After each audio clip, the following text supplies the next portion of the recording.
Hey guys, let's do it. I'm pumped. Hi, Richard. It's Matt Barrows. Hey Matt, How are you? fantastic. And yourself? I'm great. I'm great. Thank you Nice. for asking. Um, Before training camp started, you said you were eager to see Jason Verrett in action.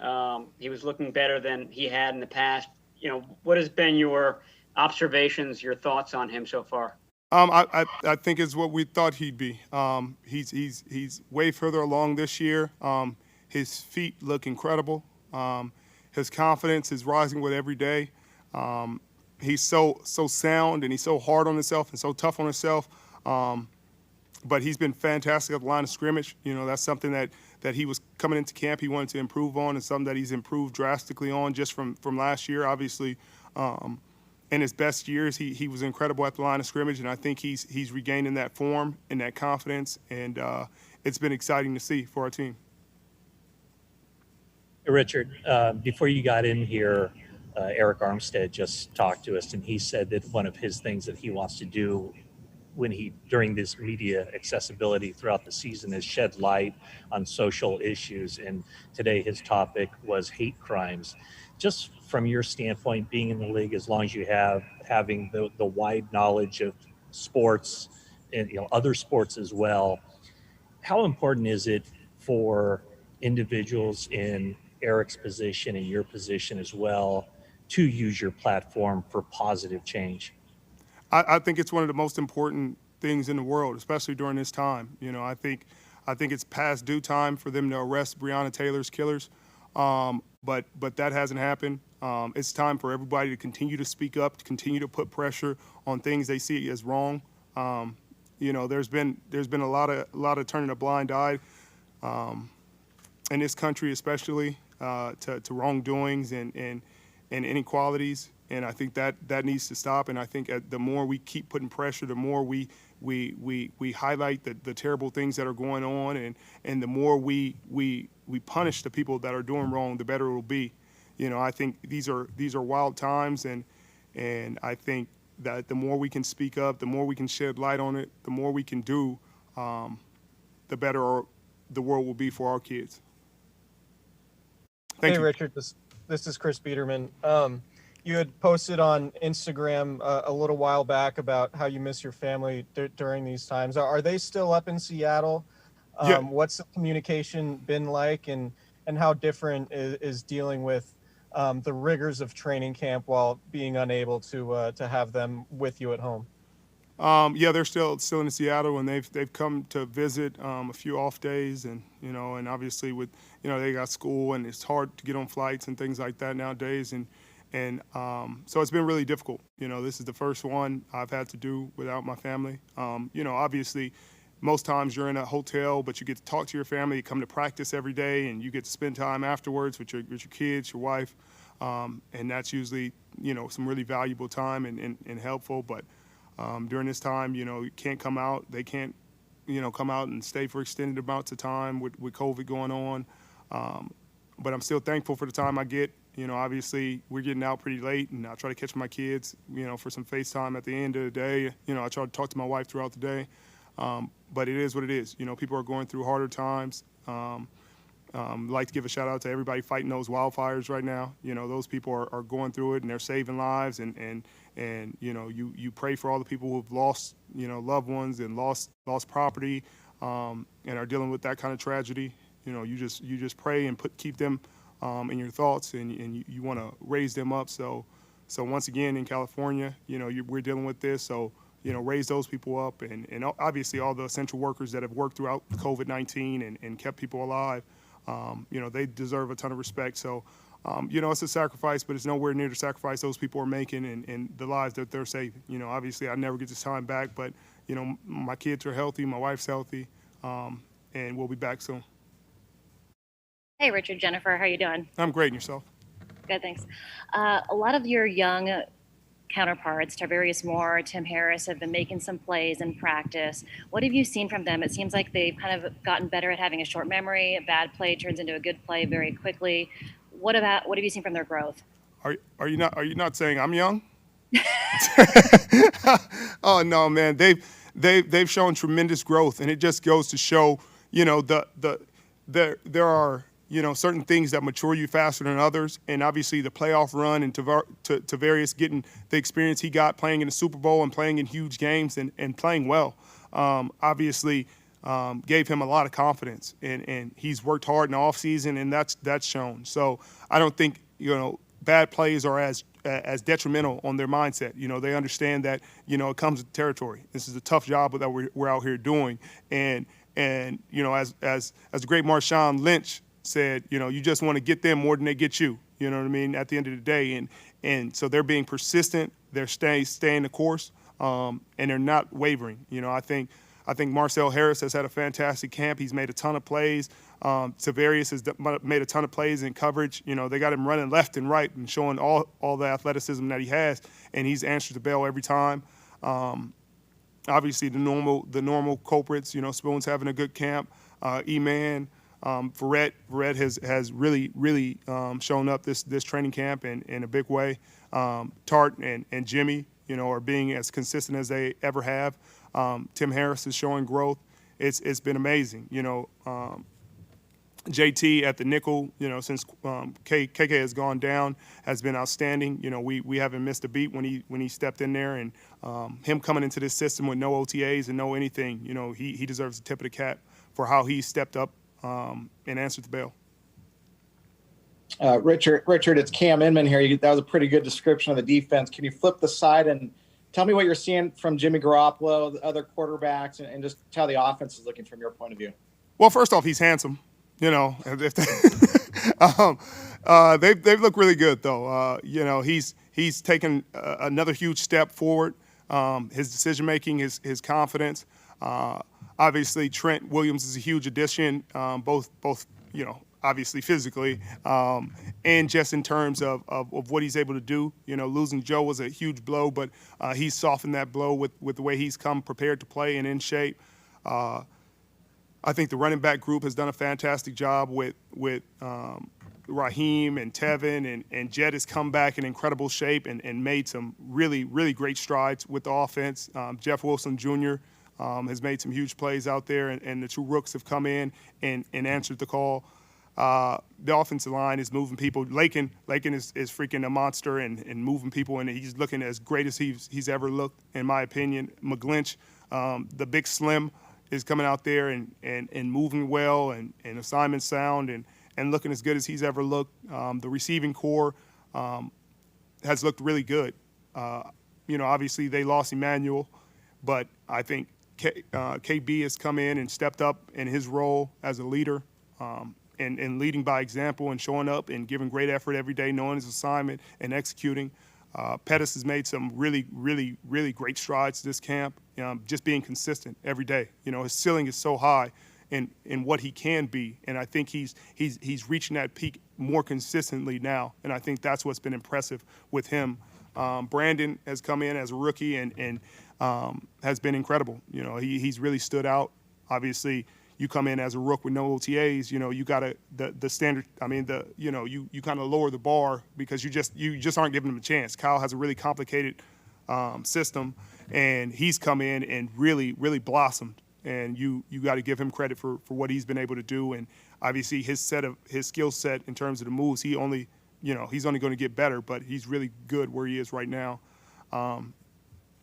Juwan has come in and really been impressive for a 7th-round rookie that's kind of unheralded. He's come in and really made a name for himself. So you give those guys, obviously Tavon and J.J. Nelson, those guys are known commodities. You know what they're coming out there to do, and they've made impact as well. Hey, Richard, it's Nick. I had 2 questions. You look way too relaxed, first off. Sheesh. Oh, I'm trying. I got 2 questions about the one person you didn't talk about in the last 2 answers. That's you. One, does 10 years in the league mean anything to you? I mean, there's a lot of great players in this league who never make it to 10 years. Is there any special meaning to that? And 2, just random, did you watch The Last Dance, and did you take anything away from it maybe that you didn't already think about or know when you're just watching somebody like Michael Jordan? Great questions. 10 years definitely means something. Every year, honestly, that I'm blessed to play another year in this league is incredible, and it's a dream come true. And I think early on, it's kind of a blur, and you're just kind of like, man, I want to stick as long as I can, so I'm just doing everything I can to stick around. And as you get older, you appreciate the little things more and more, and the opportunity, and just being with your teammates and being out there and being part of a great team, and regardless of the record, the wins, the losses, just appreciating day in and day out the struggles, the meetings, the laughs, the hard times, the adversity.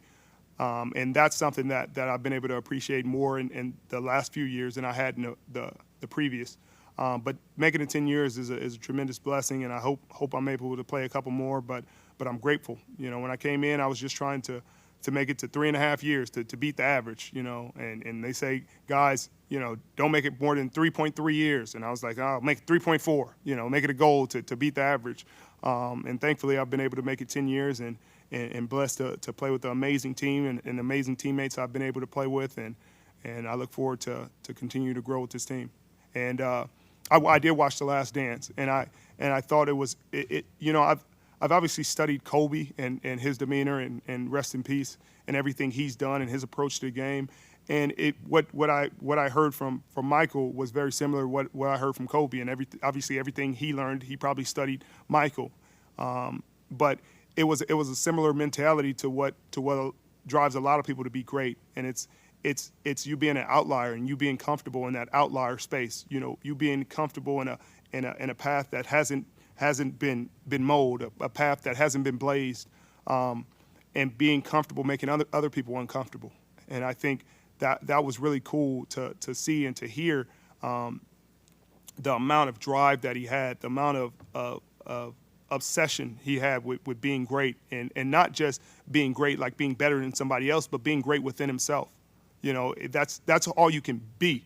No matter what you do, no matter how hard you play, no matter how hard you compete, it's so much more difficult to be better than someone else if you can't compete with yourself every day. If you can't critically analyze yourself every day and say, hey, this is what I need to get better. This is what I didn't do well. It doesn't matter if everybody else thinks you're great. It doesn't matter if everybody else is praising you and pushing you if you're not pushing yourself. And it doesn't matter if everybody else is criticizing you. If you're not pushing yourself and real with yourself every day, there's no way you can achieve the things that you want to achieve. And that's what I got out of that. Thank you. Hey, Richard, wanted to ask you, I think it's probably a convenient storyline to say, last year the 49ers hadn't had much success, as a team last couple of years, and somewhat naive, and it was all fun. And now this year, having had the experience losing in the Super Bowl like you did, it's all business, and it's not as many smiles, and you all are on a mission. Is there some truth to that? I mean, do you feel like there's a different vibe around the team, and you've grown up in some ways and been hardened? I think it's both. I think there's some of that, obviously, and that comes with the success. That comes with the burden of expectation. I think ignorance is bliss at times, and I think when you don't know better, you don't know. So you're just kind of cruising along. You're like happy. Hey, look what's going on. Look, we're happy to be here. But when you know better, you do better. And I think that's the case. When people know the standard and know how high you can take it and know what it takes to get there, then I think you see people looking to that standard more often and measuring themselves to that more often. So when you have that standard and you have that accountability every day, then sure, there's still a ton of laughs and there's guys having a blast playing football, but the mistakes are people are being held accountable for mistakes more often, and making them less. And so in order to make less mistakes and be more accountable, you have to be locked in. And I think when you have 60 players, you have 22 players on the field locked in every play, you see less laughs, you see less because everybody's trying to get the job done at the best level possible, at the highest level possible. And I think these guys and us as a team reaching the heights that we reached last, I think they see the potential we can be at, and they want to do everything they can to get there again. Hey, Richard, it's David Lombardi. John Lynch on the radio earlier today, there was an interesting discussion about the fact that there's no preseason, and obviously that most of these NFL camps have gone to no tackling all the way to the ground means that once week one hits, you guys are essentially going to be hitting at 100 miles an hour without any, prior preparation this year, but live on the field. But obviously there's been a ton of drills to get you ready to tackle. I'm just wondering, from your vantage point as a 10th year veteran, how do you think that ramp up is going to go? And do you think that this particular defense and this particular roster will be ready for that week one from a tackling perspective, given how unusual this ramp up is? Yeah, I think we'll be as ready as you can be. You know, obviously these are unique times, and I can't predict much better than anyone else. You know, but I know that our coaches are doing everything, and we're drilling, and we're putting ourselves through the mental gymnastics of getting ourselves in position to tackle every play, putting ourselves in position to. But you won't know until it happens. You know, so I'd be crazy to say, hey man, we're going to be the best tackling team in football week one. You know, I would hope so. I'd hope that guys are making every tackle. But I think, being realistic, I think there'll be some rust and some guys getting through it. But as long as guys are pursuing the ball and you know we're rallying to the football, I think we'll be fine. You know, I think it's about gang tackling anyway. And there's a such thing as good missed tackles and guys pursuing and guys making a running back, or the receiver stop his feet and other guys running to the football. So I think as long as we're in shape and guys are pursuing, we'll be fine. Hey, Richard, Jake Hutchinson, 2 questions. When did you guys actually go back as a DB group and watch the Super Bowl, and what was that experience like?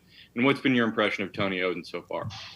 We didn't go back and watch it as a group. And T.O. has been great. He's been fantastic. He's been very patient. It's a very difficult situation to walk into with a team, you know, that came off the season we came off of and has the expectation that we have and talent in our room, and to come in with no OTAs and be able to acclimate as quickly as he has into this environment. But he's done a phenomenal job of being able to relate to his players, understand the scheme, understand what's being asked, and be able to translate it onto the field in terms of the drills that we're running in individual and the coaching points that he's making on a day in, day out basis. Hey, Richard, it's Tracy Sandler. Going up to the discussion of issues of social justice and using your platform to highlight those, do you see yourself as a leader for guys on this team, for other guys in the league, on how to do that? I see myself in a leader in some respects, but I think when it comes to social issues and making a difference, it takes everyone. You know, everyone has to lead, and everyone has to make the point. And everybody who's in the situation, who sees injustice and inequality, it's their responsibility to speak up. So I think in some ways I'm a leader in the space just by doing exactly what I'm supposed to do, leading by example and showing people that when you see injustice and you see inequality, it's your responsibility, it's your burden to speak up and to make sure that it's brought to light in any way you can, you know, regardless of what your platform is. It's your responsibility to speak up and to right the wrongs. And I think if more people did that, there'll be less people making those decisions.